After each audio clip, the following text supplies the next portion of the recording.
Bonjour, c'est Catherine du Club Gymnix. Donc aujourd'hui, on va faire un atelier pompons. Donc c'est des pompons qu'on va pouvoir faire avec de la laine qu'on peut acheter au Dollarama ou c'est aussi la laine qu'on peut acheter chez le magasin de Serre. Il nous faudra pour ça un ciseau et aussi du carton. Moi, j'ai recyclé le fond de ma boîte de mouchoirs, donc c'est ça. Donc, la première étape consiste à plier le morceau de carton en deux. Ici, on va créer un cercle à peu près gros comme un point. C'est sûr que plus que vous avez un grand cercle, plus que ça va faire un gros pompon volumineux. Plus qu'il est petit, il va être de plus petite forme. Je vous conseille quand même d'une moyenne forme, à peu près soit un peu moins gros que le poing ou gros comme un point de main, parce que sinon on va devoir dans la prochaine étape passer la laine au milieu et ça va être plus difficile. Donc on va créer le rond.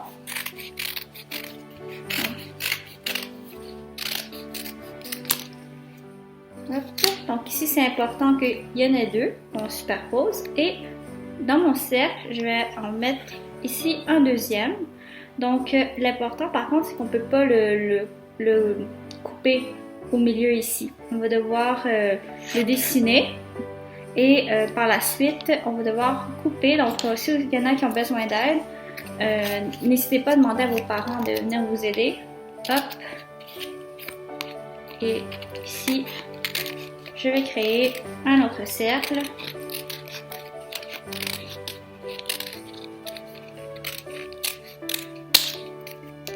Donc je fais le même cercle dans l'autre.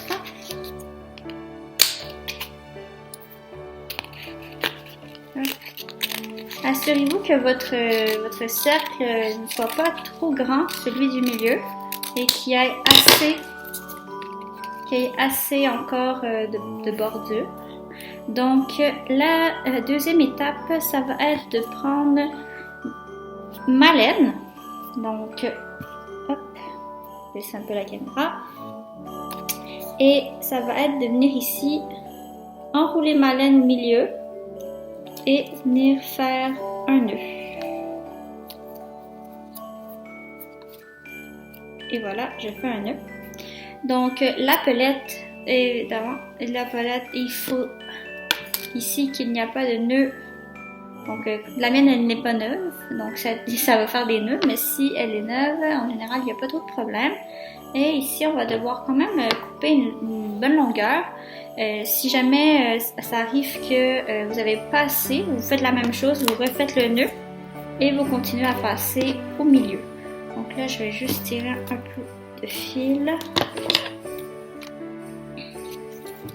Hop. Et je vais venir couper ici une bonne longueur. Donc, on met les petits papiers. Donc, j'ai commencé ici et au début, il faut le tenir parce que sinon, le nœud va tourner. Et le but, ça serait de passer tout ce qu'on a coupé au milieu. Hop.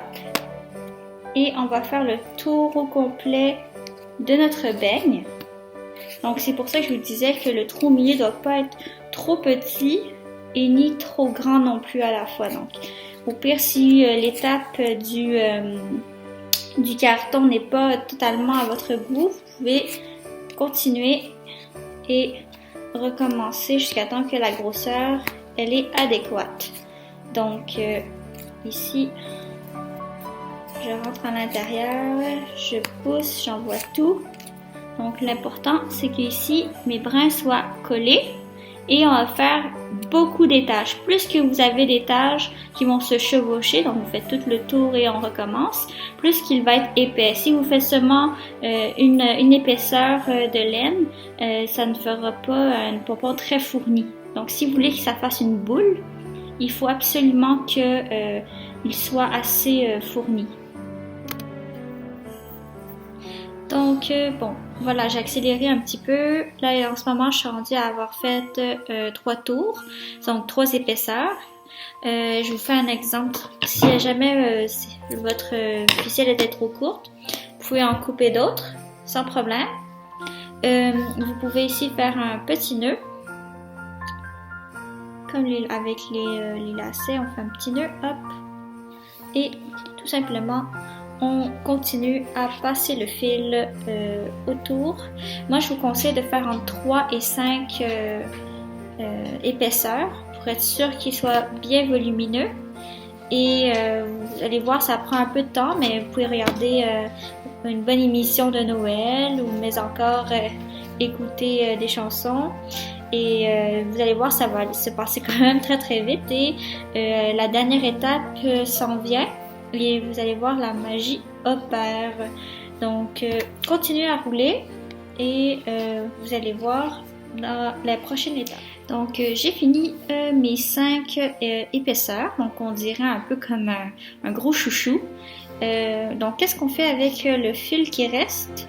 Je vais vous le montrer. Donc, il vous reste peu de fil. Vous le passez une dernière fois, mais il ne faut pas trop le serrer. Et après ça, tout ce qu'on va faire, c'est le repasser dans la dernière corde qu'on a mis au milieu, qu'on vient d'enrouler autour du beigne. C'est tout. C'est pas grave s'il dépasse, on va le couper plus tard. Ça n'a pas d'importance. Donc, ceci est la dernière étape. Elle est très cruciale. Si vous avez besoin, demandez de l'aide. Avoir une paire de mains supplémentaire n'est pas trop. Donc, ici, on prend un fil, à peu près la longueur d'une main. Hop. Donc, je vais venir couper à peu près ici. Si vous n'êtes pas sûr, vous pouvez couper plus sans problème. Regardez, hop, moi aussi, je vais couper un peu plus. Et ici, qu'est-ce qu'on va faire? Parce que si vous vous souvenez, on avait créé 2 beignes. Et avec le ciseau, qu'est-ce qu'on va devoir faire? C'est venir couper entre les deux, comme les 2 disques, les 2 beignes en carton qu'on a fait. Et il ne faut pas tout couper d'un coup, il faut aller progressivement, un peu à la fois, parce qu'entre, nous allons devoir glisser le fil entre les 2 morceaux de carton. Donc là, ici, je peux séparer légèrement pour trouver mes bouts de carton. Je vais introduire mon ciseau. Donc, si vous avez besoin, demandez à papa ou maman de vous aider. Hop, on glisse le ciseau entre les 2 disques et on va venir couper. Donc, moi, j'ai pas un ciseau de couture, c'est pas nécessaire, mais si vous avez un ciseau de cuisine ou de bricolage, ça se peut que ça prenne un peu plus de temps. Donc, vous voyez, là, j'ai coupé tranquillement et c'est en train de s'effriter. Dès que ça commence à s'effriter, mettons que vous avez coupé à peu près ça de long sur le disque, on va devoir commencer à rentrer le fil entre les 2 disques de carton. Donc je coupe, hop, hop, hop, et à partir d'ici, on va ouvrir les disques et glisser le fil au milieu. Et donc on coupe tout le bord et après ça, le fil évidemment, il devrait se retrouver bien au milieu. Hop. C'est important d'aller doucement dans cette partie parce que si vos fils ici s'en vont et tombent, ça va être très très dur de récupérer votre pompon. Vous allez devoir recommencer. Donc, à mesure que je l'ouvre, je glisse le fil à l'intérieur des 2 disques pour être sûr de ne pas perdre tous mes fils. Je vous conseille de quand même, vous voyez, ça commence à partir ici, de tenir le milieu pour être sûr que les fils ne partent pas. Hop. Évidemment, plus que vous avez enroulé serré, plus que c'est facile. Si vous avez enroulé mais sans pression, ça se peut que les fils partent. Donc, je continue à couper.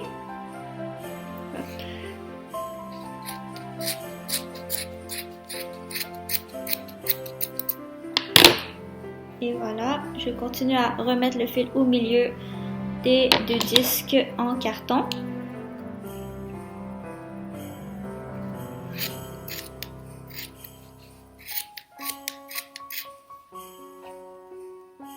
Hop.